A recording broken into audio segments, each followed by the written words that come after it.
ప్రభు అన్నాడు, ఒకరి తల్లి వాడిని ఆదరించినట్లు నేను మిమ్మల్ని ఆదరిస్తాను. మీరు యెరూషలేములోనే ఆదరించబడతారు, దేవుని సన్నిధిలోనే మీరు ఆదరించబడతారు. రెండో దొంగకి దేవుడు జవాబిస్తున్నాడు, నేడు నీవు నాతో పాటు పరదైసులో ఉండువని నీతో నిశ్చయముగా చెప్పుచున్నాను. ఈ మాట ఏం మాట అంటే ఆదరణకరమైన మాట. ఇతరులను ఆదరించే విధంగా మనం మాట్లాడాలి. ఇతరులను బాధ పెట్టే మాటలు మన నోటమ్మట మాట్లాడకూడదు.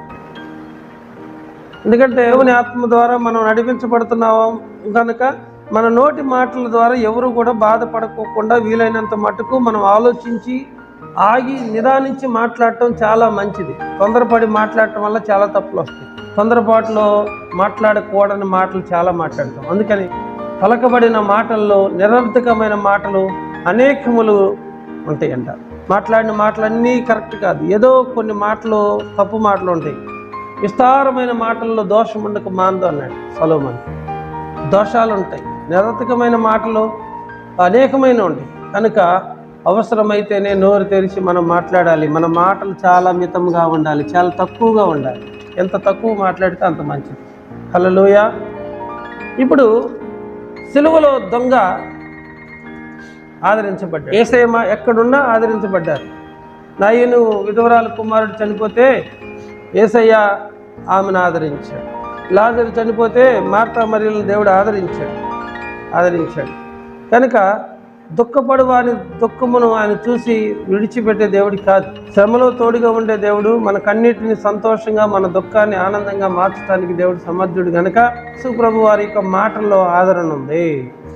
యేసయ్య మాటలో క్షమాపణ ఉంది, యేసయ్య మాటలో ఆదరణ ఉంది. మూడవదిగా చూసినట్లయితే బాధ్యత అనేది చాలా అవసరం. అలాగే దేవుని సన్నిధిలో బాధ్యత లేని వారిగా ఉండకూడదు. కుటుంబ విషయంలో నువ్వు ఎంత బాధ్యతగా ఉంటావో దేవుని సంఘం విషయంలో కూడా నువ్వు అంత బాధ్యతగా ఉండాలి. యేసు ప్రభు వారు ఆ శిలువ మీద వేలాడుతున్నప్పుడు మరియమ్మ తల్లి హృదయము బాధ అనుభవిస్తూ ఉంది. మనం ఎంత బాధపడినా ఇబ్బంది లేదు, కానీ మన పిల్లలు మన కళ్ళ ముందు బాధపడుతున్నారంటే ఏ తల్లిదండ్రులు కూడా దాన్ని సహించలేదు. యేసు ప్రభు వారు తల్లి కళ్ళ ముందు ఆ మోయలేని ఆ భారమైన సిలువను మోస్తూ ఆ కొరడా దెబ్బలు కొడుతూ ఉంటే తల్లి హృదయము ఎంత ఆవేదన చెందిందో, ఎంత ఆక్రందన చెందిందో. యేసు ప్రభువుని కొరడాలతో కొడుతూ ఉంటే ప్రియులారా